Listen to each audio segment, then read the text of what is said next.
question. How do you make it look thin? Hold it higher, Brad. Look, listen, before I begin, I want to say thank you to Eric and Jen for opening up your lovely home to all of us to host such an event. Give a round of applause to Eric and Jen. Thank you. I'd like to thank everyone else who came to the hospital supporting my father. He was such a great man. And now I'm going to start. As I stand before all of you guys tonight, I'm sad. My father, he's dead. He's not coming back. As you all know, he had a bad heart for a long time. I've been worried about this for years, since his first heart attack. If I said I never thought about the moment where I'd be speaking in front of all of you at his memorial, I'd be lying. I'd be a liar. I mentally prepared myself for this for years, but you can't prepare yourself for shit like this. It just hits you like a fucking baseball bat, man. This week, it's been the greatest challenge that I have and that I will ever face, losing a parent. While I could stand up and talk about how sad we all are, I'm not going to do that. I know you guys are sad. Instead, I want to celebrate my father. I always knew he was loved, but this week, all of you guys, Glenn, Eric, Brad, everyone, dropping everything and coming to the hospital, coming to comfort Jules, myself, my grandmother, and my aunt. It's been amazing, amazing, and it shows me how, just truly, what a special person he was. I mean, I could talk about what kind of person he was, but I think Glenn, Eric, Steven talked about that enough. I want to talk about something that only I could talk about. I want to talk about Michael Katz, the father. Yeah. I was very lucky to have a father in my life. I mean, was he the father that was buying me Ferraris and fucking other shit? No, he was not. He was not buying me Ferraris. But he did give me one thing that was more valuable than anything money could buy, and that was his time. He gave me his time. For as long as I can remember, when I started kindergarten out in New York City, all the way till 2 years ago when I graduated high school, he was making the fucking trek in from Port Washington in the fucking traffic to come have dinner with me at least once a week. He would just come, we'd have dinner, we'd talk, we'd have a drink towards the end, and then later on, he would get back in his car and drive home. And he probably spent so much time in his car. And that just shows how loving of a father he was, because if you guys drove with my father, you know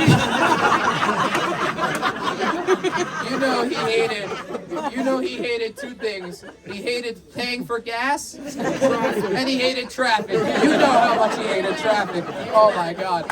The complaining was top notch. I'll get back to that.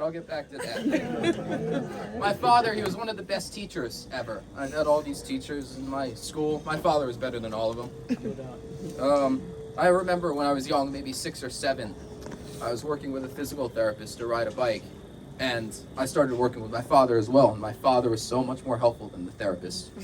I remember we were downtown at near one of his apartments. He lived on 14th Street, and we were at a playground, and we were riding the bike. He was training me, and then I finally got up. I was happy, but hold it higher. But you saw how happy he was when I got up. And we went on to do a lot of bike rides together. Road bikes, mountain bikes. He kicked my ass on those trails. Gary, where's Gary? Gary, the way you kicked his ass, he kicked my ass even worse. Fast forward, let's go 10 years later. I get my first car, a 94 Wrangler, out, and I bought it from a friend in the Hamptons. I knew how to drive already, but I did not know how to drive stick.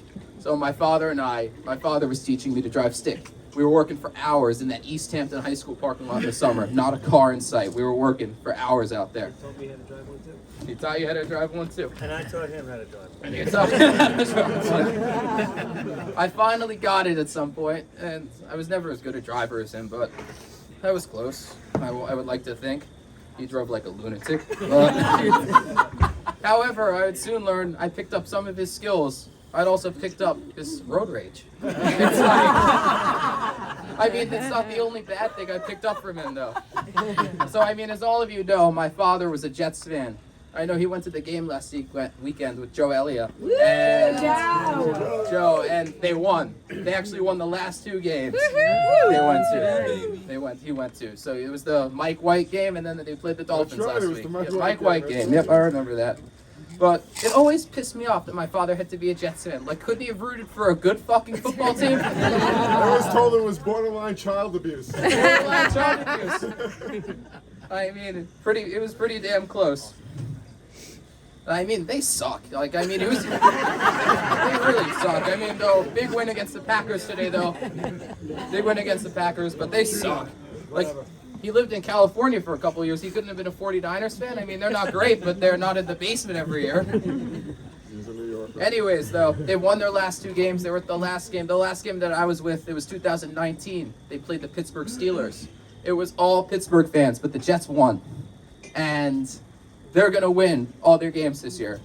And they're going to go to the Super Bowl in his honor. Yes. The Jets Super Bowl championships.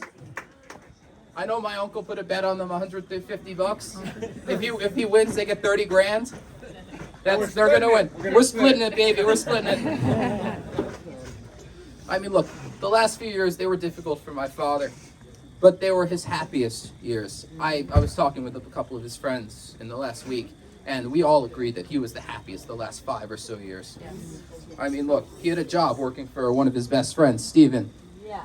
You're a godsend. I love you, man. He loved working for you. J-E-T-S. Yes. Oh, I mean, I love you too. I mean, my relationship with my father, the last 3 or so years, it really improved. Probably because we started drinking together. So, I want to shout out George Clooney for bringing God's elixir, Casamigos and Yeho to the world. George Clooney might be my fucking hero. But, anyways, most importantly, in those last couple of years, he met Jules. And Jules, I'm not going to come up here and say that our relationship was perfect, because it was not. But every time I spoke on the phone with my father, he told me how much he fucking loved you. And it showed. He fucking loved you so much. And I want to thank you so much, you and Jessica and everyone, and the dogs, Brutus and Bentley and Ivan and Sawyer. I was there the day he got the dog. I was there the day he got the dog. I was there the day he got it. I told him, I was like, don't fucking get the dog. He doesn't listen to me. He doesn't fucking listen to me. He was stubborn. But anyways, Jules, I mean, thank you so much for making my father happy. You saved him. Cheers to Jules, please.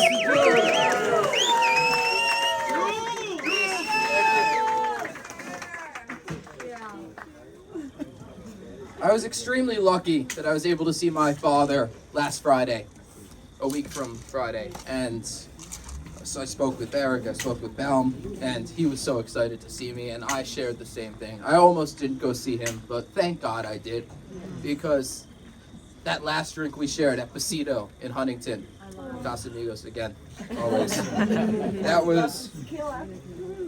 That was an honor and a privilege just to be with him again at one last time. And that drink we shared was his final gift to me. Look, Dad, Father, you are in a better place now. You're mountain biking every day, going to the beach. Until we meet again, you will have a place in my heart and all of our hearts as well. But the most important thing I gotta ask you is, when I get up there, hopefully not too soon, you gotta talk to me about the tequila selection God has upstairs, because you gotta talk to me about that. Thank you guys so much.